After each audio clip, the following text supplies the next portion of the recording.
Hello friends, quick learn tutorial series में आपका स्वागत है। इस वीडियो में मैं आपको हिंदी में एक्सप्लेन करूंगी इंट्रोडक्शन ऑफ एंटीना। ये लेक्चर नंबर 1 है antenna and wave propagation series का। तो आइए वीडियो स्टार्ट करते हैं। सबसे पहले अपन देखेंगे इंट्रोडक्शन टू एंटीना। एंटीना क्या होता है, एंटीना कैसे काम करता है, एंटीना की क्या एप्लीकेशंस हैं, ये सारी चीजें अपन इस वीडियो में कवर करेंगे। आपने बहुत सारी जगह एंटीना देखा होगा। आपने अपने घरों की छत में डिश एंटीना देखा होगा। इसके अलावा पहले के ज़माने में जो टीवी चलते थे उसमें भी हमें एक बड़ा सा एंटीना लगाते थे। अब बहुत सारे मोबाइल एंटीनाज लगे होते हैं। तो ये एंटीना क्या है? एंटीना बेसिकली वायरलेस कम्युनिकेशन का एक फंडामेंटल पार्ट है। इसके थ्रू हम कोई भी कम्युनिकेशन कर सकते हैं या डेटा ट्रांसफर कर सकते हैं। अगर हमें लॉन्ग डिस्टेंस कम्युनिकेशन करना है तो वो लॉन्ग डिस्टेंस कम्युनिकेशन हम वायरलेस कम्युनिकेशन की हेल्प से करते हैं, जिसमें हमें एंटीना की ज़रूरत होती है, ट्रांसमिटिंग एंड में भी और रिसीविंग एंड में भी। तो बेसिकली एंटीना एक डिवाइस होता है जो चेंज करता है हमारे एनालॉग सिग्नल को या रेडियो फ्रिक्वेंसी सिग्नल को इलेक्ट्रोमैग्नेटिक वेव में। और ये जो इलेक्ट्रोमैग्नेटिक वेव होती हैं वो ट्रांसमिट होती हैं फ्री स्पेस में। यहाँ पे देखिए डायग्राम में, ये हमारा एक ट्रांसमिटिंग एंटीना है, ये हमारा एक रिसीविंग एंटीना है। ट्रांसमिटिंग एंटीना जो हमारे एनालॉग सिग्नल्स होते हैं यानी जो करंट है उसको चेंज करते हैं इलेक्ट्रोमैग्नेटिक वेव में, ईएम वेव में। और ये इलेक्ट्रोमैग्नेटिक वेव प्रोपगेट होती हैं फ्री स्पेस में। और रिसीविंग एंटीना इन इलेक्ट्रोमैग्नेटिक वेव को रिसीव करता है और फिर चेंज करता है एनालॉग सिग्नल के फॉर्म में। तो ये पूरा फंक्शन होता है हमारे वायरलेस कम्युनिकेशन का और इनका मेन पार्ट होता है हमारा एंटीना। एंटीना हमें दोनों एंड में रिक्वायर्ड होता है। मतलब जहां हम ट्रांसमिट करते हैं सिग्नल को, तो सिग्नल ट्रांसमिट करने के लिए भी हमें एंटीना चाहिए होता है, क्योंकि एंटीना ही जनरेट करता है इलेक्ट्रोमैग्नेटिक वेव। और रिसीविंग एंड में भी हमें एंटीना रिक्वायर्ड होता है, क्योंकि जो रिसीविंग एंटीना होता है वो कमिंग इलेक्ट्रोमैग्नेटिक वेव को कन्वर्ट करता है अगेन एनालॉग सिग्नल के फॉर्म में। अब जैसा कि मैंने आपको बताया कि जो वायरलेस कम्युनिकेशन सिस्टम है उसका मेन पार्ट है हमारा एंटीना। तो यहाँ पे देखिए, ये हमारा ट्रांसमीटर है वायरलेस कम्युनिकेशन का, ये रिसीवर है वायरलेस कम्युनिकेशन का। ट्रांसमीटर और रिसीवर में हमें बहुत सारे कंपोनेंट की ज़रूरत पड़ती है, जैसे मल्टीप्लेक्सर, मॉड्यूलेटर, कन्वर्टर। इसके साथ साथ जो मेन पार्ट है हमारा वो है ट्रांसमिटिंग एंटीना। इसी तरह रिसीविंग एंटीना होता है हमारा रिसीवर में। उसके अलावा कन्वर्टर, डी मॉड्यूलेटर और डी मल्टीप्लेक्सर। तो यहाँ जो हमारा मेन फोकस है वो है हमारे एंटीनाज। अब अपन रेडिएशन मैकेनिज्म समझ लेते हैं एंटीना का। ये एंटीना कैसे काम करता है। जैसा कि मैंने आपको बताया, किसी भी कम्युनिकेशन सिस्टम में हमें एक ट्रांसमिटिंग एंटीना की रिक्वायरमेंट होती है और एक रिसीविंग एंटीना की ज़रूरत होती है। तो जो ट्रांसमिटिंग एंटीना है वो हमारे एक ट्रांसड्यूसर की तरह वर्क करता है, यानी वो इलेक्ट्रिकल सिग्नल को कन्वर्ट करता है रेडियो वेव्स में। ये रेडियो वेव क्या कहलाती हैं? ये हमारी इलेक्ट्रोमैग्नेटिक वेव्स होती हैं एक पर्टिकुलर फ्रीक्वेंसी की, जिन्हें हम रेडियो वेव्स कहते हैं। ठीक है, या सिंपली हम कह सकते हैं कि जो ट्रांसमिटिंग एंटीना है वो इलेक्ट्रिकल सिग्नल को इलेक्ट्रोमैग्नेटिक वेव के फॉर्म में चेंज करता है। ये इलेक्ट्रोमैग्नेटिक वेव हमारी प्रोपगेट करती हैं फ्री स्पेस में, और रिसीविंग एंटीना इन इलेक्ट्रोमैग्नेटिक सिग्नल को रिसीव करता है और उनको कन्वर्ट करता है इलेक्ट्रिकल सिग्नल के फॉर्म में। तो ये बेसिक मैकेनिज्म होता है एंटीना का। अब ये इलेक्ट्रोमैग्नेटिक वेव एंटीना कैसे जनरेट करेगा? तो इन इलेक्ट्रोमैग्नेटिक वेव को जनरेट करने के लिए जो एंटीना होता है वो हमारा एक मेटेलिक कंडक्टर होता है, यानी एक मेटल का एक पीस होता है। जब भी हम इसको एक्साइट करते हैं एनालॉग सिग्नल अप्लाई करके, यानी अपने इलेक्ट्रिकल सिग्नल जैसे ही हम इसमें देते हैं तो इसमें जो चार्ज है वो एक्सेलरेट होते हैं, यानी करंट फ्लो होता है और ऑसिलेशन स्टार्ट होता है इन चार्ज कैरियर का। इन ऑसिलेशन के कारण इलेक्ट्रिक वेव जनरेट होती हैं और मैग्नेटिक वेव जनरेट होती हैं। ये इलेक्ट्रिक और मैग्नेटिक वेव एक दूसरे से परपेंडिकुलर होती हैं और हमें मालूम है इलेक्ट्रोमैग्नेटिक वेव की ये प्रॉपर्टी है कि electromagnetic waves are transverse in nature, जिसके कारण ये electromagnetic wave easily free space में प्रोपगेट कर जाती हैं और हमारा रिसीविंग एंटीना इनको रिसीव करके फिर से कन्वर्ट करता है एनालॉग सिग्नल के फॉर्म में। यहाँ पे देखिए ये लिखा भी है, ओनली एसेलरेटेड और deaccelerated charge radiate electromagnetic wave. जब भी हम यहाँ से ट्रांसमीटर से करंट अप्लाई करते हैं तो इस ट्रांसमिशन लाइन में हमारा करंट का टू और फ्रो मोशन होता है, यानी जो चार्ज है वो मूव करते हैं टू और फ्रो मोशन में, जिसके कारण ऑसिलेशन प्रोड्यूस होता है और ये ऑसिलेशन इलेक्ट्रिक फील्ड जनरेट करता है, साथ में मैग्नेटिक फील्ड भी जनरेट करता है। और ये इलेक्ट्रिक और मैग्नेटिक फील्ड एक दूसरे से परपेंडिकुलर होते हैं, जिन्हें हम कहते हैं इलेक्ट्रोमैग्नेटिक वेव। तो 3 पार्ट होते हैं हमारे एंटीना के। पहला है ट्रांसमीटर, दूसरा हो गया ये ट्रांसमिशन लाइन और तीसरा ये वाला जो रीजन होता है, ये बैंडेड पार्ट आप जो देख रहे हो वो कहलाता है हमारा एंटीना, जिसे हम ट्रांजिशन रीजन भी कहते हैं। तो ये कुछ बेसिक था एंटीना का। एंटीना का पूरा रेडिएशन मैकेनिज्म मैं आपको अपने नेक्स्ट कमिंग वीडियो में एक्सप्लेन करूंगी, जहां पे मैंने एक सेपरेट वीडियो बनाया है रेडिएशन मैकेनिज्म पे एंटीना के, तो ये डिटेल में मैं वहां पे आपको एक्सप्लेन करूंगी। Hello friends, welcome to Quick Learn website. मैंने क्विक लर्न में रिसेंटली एक वेबसाइट लॉन्च की है, ये है www.quick-learn.in। इस वेबसाइट में मैंने जितने भी YouTube में वीडियो डाले हैं उनके सबके नोट्स आपको यहाँ मिल जाएंगे। तो यहाँ पे आप क्विक लर्न के ब्लॉग वाले सेक्शन में जाइए। तो ये ब्लॉग सेक्शन में आप जैसे ही जाओगे, क्लिक करोगे तो ये सारे ब्लॉग यानी सारे नोट्स आपके पास ओपन हो जाएंगे, जो भी अभी मैंने डाले हैं। उनकी कैटेगरी यहाँ दी है, आप सर्च बॉक्स से सर्च भी कर सकते हो। और मान लीजिए हमें 8051 माइक्रो कंट्रोलर का इंट्रोडक्शन देखना है, तो यहाँ से जब हम कंटिन्यू रीडिंग में जाएंगे तो हमको यूट्यूब के वीडियोस भी मिल जाएंगे, इंग्लिश और हिंदी दोनों। और उसके साथ साथ जितना भी मटेरियल मैंने यूट्यूब वीडियो में बताया है वो सारी चीजें आपको यहाँ पे नोट्स के फॉर्म में मिलेंगी। तो stay continue and keep sharing my video.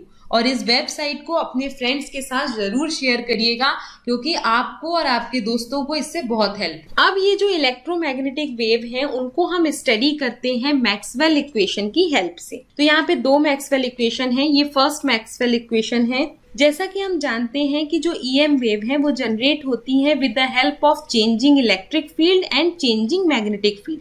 जब भी इलेक्ट्रिक फील्ड चेंज होती है और मैग्नेटिक फील्ड चेंज होती है, उसके कारण हमारी इलेक्ट्रोमैग्नेटिक वेव जनरेट होती है। तो मैक्सवेल की जो इक्वेशन नंबर 1 है उसकी हेल्प से हम कह सकते हैं कि जो चेंजिंग मैग्नेटिक फील्ड है वो जनरेट कर रही है इलेक्ट्रिक फील्ड, और मैक्सवेल इक्वेशन नंबर 2 जो है वो बताती है कि जो चेंजिंग इलेक्ट्रिक फील्ड है वो जनरेट कर रही है मैग्नेटिक फील्ड को।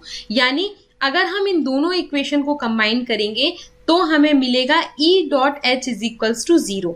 और ये 0 इसलिए मिल रहा है क्योंकि इलेक्ट्रिक फील्ड और मैग्नेटिक फील्ड एक दूसरे से 90 डिग्री एंगल पे होती है, यानी एक दूसरे से परपेंडिकुलर होती हैं। तो अगर हम लूप के फॉर्म में देखें तो अगर मान लीजिए हमारी इलेक्ट्रिक फील्ड जनरेट हो गई, चार्ज के मोशन के कारण हमारी इलेक्ट्रिक फील्ड जनरेट हो गई, इस इलेक्ट्रिक फील्ड ने एक मैग्नेटिक फील्ड जनरेट, ये मैग्नेटिक फील्ड फिर से एक इलेक्ट्रिक फील्ड जनरेट करेगी, ये इलेक्ट्रिक फील्ड फिर एक मैग्नेटिक फील्ड जनरेट करेगी, ये मैग्नेटिक फील्ड फिर एक इलेक्ट्रिक फील्ड जनरेट करेगी, और ये इलेक्ट्रिक और मैग्नेटिक फील्ड एक दूसरे से 90 डिग्री पे होंगे, जैसा कि आप यहाँ पे देख रहे हो। और 90 डिग्री में होने के कारण they are transverse in nature, ये प्रोपगेट करते हैं, ये ट्रांसवर्स होते हैं नेचर में। और इलेक्ट्रिक फील्ड और मैग्नेटिक फील्ड का प्रोपगेशन के लिए डिफरेंट प्लेस होता है। अगर हमारे चार्ज स्टैटिक होंगे तो इलेक्ट्रिक फील्ड और मैग्नेटिक फील्ड जनरेट नहीं हो पाएंगे, इसीलिए हमें मूविंग चार्ज की जरूरत होती है।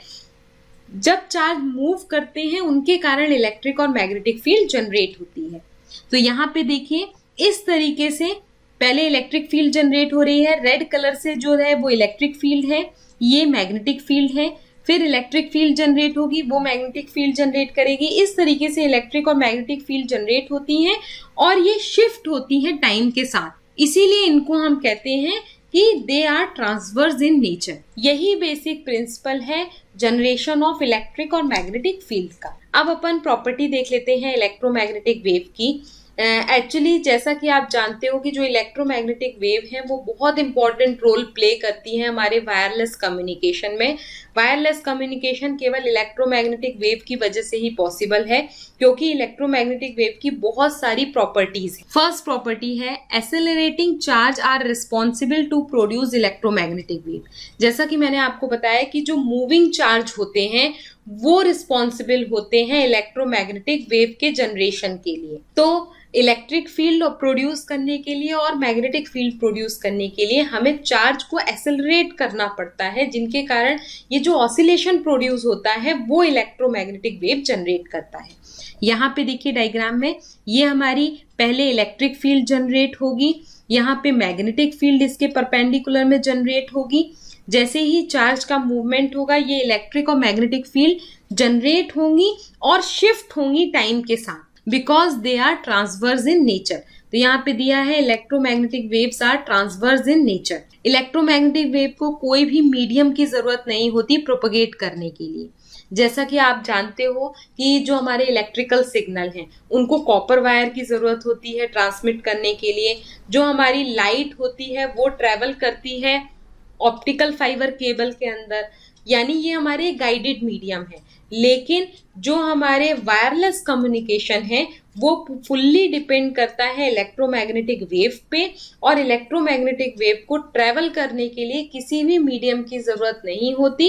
इलेक्ट्रोमैग्नेटिक वेव बहुत आसानी से फ्री स्पेस में ट्रेवल करती है और इलेक्ट्रोमैग्नेटिक वेव की स्पीड हमारे लाइट की स्पीड के बराबर होती है 3 × 10⁸ मीटर पर second in vacuum. EM wave propagate does not require any material to travel। EM wave को ट्रेवल करने के लिए, जैसा कि मैंने आपको बताया, कोई मटेरियल, कोई ट्रांसमिटिंग मीडिया की जरूरत नहीं पड़ती। इसीलिए EM वेव का ट्रांसमिशन हम कहते हैं कि अनगाइडेड मीडियम के थ्रू हो जाता है। EM वेव शो इंटरफेरेंस और डिफ्रैक्शन। जो EM वेव होती है उनमें इंटरफेरेंस भी होता है, डिफ्रैक्शन भी होता है। क्योंकि आपने देखा होगा कि जब भी हम मोबाइल में बातें करते हैं तो कई बार हमें बहुत डिस्टरबेंस आता है, बहुत प्रॉपर सिग्नल नहीं मिल रहे होते हैं, तो वो इंटरफेरेंस के कारण होता है या डिफ्रैक्शन के कारण होता है। तो ये जो EM वेव होती हैं उनमें इंटरफेरेंस और डिफ्रैक्शन दोनों होते हैं। और कुछ प्रॉपर्टीज हैं EM वेव की। The inheritance characteristic of electromagnetic wave is its frequency. The frequency remain unchange but its wavelength change when the wave travel from one medium to another medium। एक inheritance characteristic है electromagnetic wave की, वो उसकी frequency है। जब भी हमारी जो इलेक्ट्रोमैग्नेटिक वेव है वो एक मीडियम से दूसरे मीडियम में ट्रेवल करती है तो इसकी फ्रीक्वेंसी तो चेंज नहीं होती, लेकिन उसकी वेवलेंथ चेंज हो जाती है। तो ये बहुत इंपॉर्टेंट प्रॉपर्टी है हमारी EM वेव की।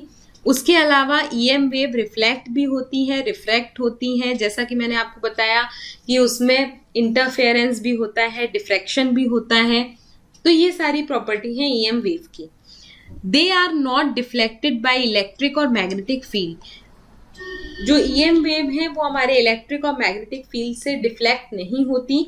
इलेक्ट्रोमैग्नेटिक वेव प्रोपगेट करती हैं by oscillating electric field and magnetic field oscillation at right angle to each other. EM wave propagate करती हैं ऑसिलेटिंग इलेक्ट्रिक फील्ड और मैग्नेटिक फील्ड होने के कारण। तो ये कुछ प्रॉपर्टी हैं, बहुत ही इंपॉर्टेंट प्रॉपर्टी हैं इलेक्ट्रोमैग्नेटिक वेव की। कई जगह आपके कॉम्पिटिटिव एग्जाम्स में, आपके सेमेस्टर एग्जाम्स में ये क्वेश्चन पूछा जा सकता है कि EM वेव की मेन इंपॉर्टेंट प्रॉपर्टीज क्या है। तो ये प्रॉपर्टी बहुत इंपॉर्टेंट है। अब अपन देखते हैं फंक्शंस ऑफ एंटीना। एंटीना कई डिफरेंट फंक्शन परफॉर्म करता है। तो बेसिक डेफिनेशन एंटीना की सबसे पहले अपन देख लेते हैं। Antenna is a transition device which can transmit और रिसीव इलेक्ट्रोमैग्नेटिक वेव। जो एंटीना है वो एक ट्रांजिशन डिवाइस की तरह काम करता है, जो ट्रांसमिट करता है और रिसीव करता है इलेक्ट्रोमैग्नेटिक वेव को। या और भी डिफरेंट डेफिनेशन है एंटीना की। एंटीना बेसिकली एक मेटेलिक कंडक्टर है जो जनरेट करता है, ट्रांसमिट करता है और रिसीव करता है इलेक्ट्रोमैग्नेटिक वेव को। तो ये कुछ बेसिक डेफिनेशन है एंटीना की। इसके अलावा antenna work as a transducer. Antenna एक ट्रांसड्यूसर की तरह भी वर्क करता है। ट्रांसड्यूसर, आपको ट्रांसड्यूसर का फंक्शन पता होगा। जो ट्रांसड्यूसर होते हैं वो एक फॉर्म ऑफ एनर्जी को दूसरे फॉर्म में कन्वर्ट करने के लिए यूज किए जाते हैं। Transducer is a device that convert one form of energy into another form. तो एंटीना भी यही काम कर रहा है। ट्रांसमिटिंग एंड में एंटीना आरएफ सिग्नल को कन्वर्ट करता है इलेक्ट्रोमैग्नेटिक एनर्जी में, और रिसीविंग एंड में एंटीना इलेक्ट्रोमैग्नेटिक एनर्जी को फिर से आरएफ सिग्नल के फॉर्म में चेंज कर देता है। तो इसीलिए हम कहते हैं कि antenna is work like a transducer also. Next है antenna is work like a radiator and sensor. Antenna radiator की तरह भी वर्क करता है क्योंकि ये रेडिएट करता है इलेक्ट्रोमैग्नेटिक सिग्नल को, और ये सेंसर की तरह भी वर्क करता है क्योंकि एट द रिसीविंग साइड में एंटीना इलेक्ट्रोमैग्नेटिक सिग्नल को सेंस करके रिसीव कर लेता है। तो हम कह सकते हैं कि एंटीना हमारा एक रेडिएटर की तरह वर्क करता है ट्रांसमिटिंग एंड में, और रिसीविंग एंड में एक सेंसर की तरह वर्क करता है। एंटीना ट्रांजिशन डिवाइस की तरह भी वर्क करता है। ट्रांजिशन डिवाइस क्यों कहा गया इसको? क्योंकि एंटीना के थ्रू हम ट्रांसमिट करते हैं इलेक्ट्रोमैग्नेटिक वेव्स को। नेक्स्ट है एंटीना इम्पीडेंस मैचिंग डिवाइस की तरह भी वर्क करता है। एंटीना परफॉर्म करता है एक इम्पीडेंस मैचिंग डिवाइस की तरह जब उसके दोनों एंड परफेक्टली मैच्ड हो, और ये करने के लिए हमें ये इंश्योर करना जरूरी है कि हमारा जो एंटीना है वो रिसीविंग एंड में सिग्नल को कंप्लीटली रिसीव करे बिना रिफ्लेक्ट किए हुए। अगर रिसीविंग एंड में एंटीना पूरे कंप्लीट सिग्नल को रिसीव कर रहा है, कोई भी सिग्नल रिफ्लेक्ट नहीं कर रहा है, तो हम कहेंगे कि जो एंटीना है वो इम्पीडेंस मैचिंग डिवाइस की तरह वर्क करेगा, जिससे हमें maximum amount of transmitted power load में मिलती है। एंटीना कपलर की तरह भी वर्क करता है। Another important feature of antenna is coupling. It acts as a coupler between the device that generate RF signal and free space and transmission line. तो जो एंटीना है वो एक कपलर की तरह भी वर्क करता है। ये कपल करता है आरएफ सिग्नल को फ्री स्पेस में, इसीलिए इसको हम कपलर भी कहते हैं। तो ये कुछ बेसिक डेफिनेशन है, इस तरह से हमारा एंटीना वर्क करता है। अब अपन देखते हैं नीड फॉर एंटीना। एंटीना की क्या जरूरत है, क्या एप्लीकेशंस है एंटीना की। तो एंटीना बेसिकली एक बेसिक बिल्डिंग ब्लॉक है हमारे वायरलेस कम्युनिकेशन का। आजकल आप देख रहे हो कि हम डेली लाइफ में बहुत ज़्यादा यूज़ करते हैं वायरलेस कम्युनिकेशन का, चाहे हमें मोबाइल फ़ोन में यूज़ करना हो, किसी से बात करनी हो, कोई इन्फॉर्मेशन सेंड करनी है, डेटा सेंड करने के लिए हम वायरलेस कम्युनिकेशन का यूज़ करते हैं, टेलीविज़न देखने के लिए हम वायरलेस कम्युनिकेशन का यूज़ करते हैं। होगा आप देखते होंगे अपने घरों के छत में कि बहुत सारे डिश एंटीना लगे होते हैं सिग्नल को ट्रांसमिट और रिसीव करने के लिए। तो ये सारे यूज़ हैं एंटीना के। इसके अलावा मोबाइल फ़ोन में भी एंटीना लगा होता है। अब मोबाइल फ़ोन का साइज़ छोटा हो गया है। पहले जो मोबाइल फ़ोन आते थे उसमें हम बहुत बड़ा एरियल जो है वो खींच के फिर बात करते थे, तो वो हमारे ओल्ड मोबाइल फ़ोन्स थे। अब जो नए मोबाइल फ़ोन आए हैं उनका साइज़ स्मॉल हो गया है, जिसके कारण मोबाइल फ़ोन के अंदर ही एंटीना इनबिल्ट होता है। ये सिग्नल को ट्रांसमिट भी करता है और रिसीव भी करता है। तो आजकल की डेली लाइफ में डेटा को ट्रांसमिट करने के लिए, किसी भी इंफॉर्मेशन को ट्रांसमिट करने के लिए हमें बहुत सारे एंटीना की ज़रूरत होती है।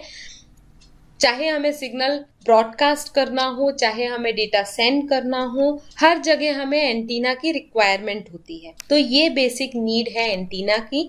यहाँ पे आप देख रहे हो बिल्डिंग के ऊपर, यहाँ देखिए टॉप पे ये डिश एंटीना लगे हैं टीवी सिग्नल को ट्रांसमिट रिसीव करने के लिए।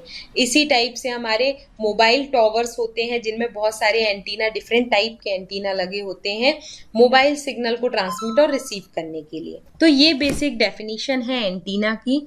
बहुत सारे डिफरेंट टाइप के एंटीना मार्केट में अवेलेबल हैं। क्लासिफिकेशन ऑफ एंटीना में अगर हम जाएंगे तो एंटीना बेसिकली हमारे ट्रांसमिटिंग एंटीना अलग होते हैं, रिसीविंग एंटीना अलग होते हैं। इनके अलावा बहुत हमें डिफरेंट शेप, साइज़ और स्ट्रक्चर के एंटीना हमारे पास अवेलेबल हैं, जिनको हम अपने नेक्स्ट कमिंग वीडियोस में कवर करेंगे। इसके अलावा लेक्चर नंबर 2 जो होगा उसमें मैं आपको बताऊंगी complete mechanism of generation of electromagnetic waves. Antenna के थ्रू हम इलेक्ट्रोमैग्नेटिक वेव कैसे जनरेट करते हैं वो अपन नेक्स्ट वीडियो में देखेंगे। तो होप आपको वीडियो पसंद आया होगा। अगर वीडियो पसंद आया हो तो इसे लाइक, सब्सक्राइब और ज़्यादा से ज़्यादा फ्रेंड्स और जूनियर्स के साथ ज़रूर शेयर करें। अगर आपको इनके नोट्स चाहिए है तो आप मेरी वेबसाइट में विजिट करिए, जिसका लिंक मैं आपको यहाँ पे भी दे दूंगी और डिस्क्रिप्शन बॉक्स में भी मेंशन है, www.quick-learn.in। यहाँ पे आपको बहुत सारे सब्जेक्ट्स के नोट्स मिल जाएंगे और धीरे धीरे और भी नोट्स मैं अपलोड करती जा रही हूँ, तो वहाँ पे आपको वो सब मिल जाएंगे। उसके अलावा अगर आप किसी कॉम्पिटिटिव एग्जाम की प्रिपरेशन कर रहे हो तो मेरी वेबसाइट में बहुत सारे MCQ क्वेश्चन की सीरीज डली हुई है, वो भी आप वहाँ पे देख सकते हो। तो stay continue, keep watching, keep visiting my website.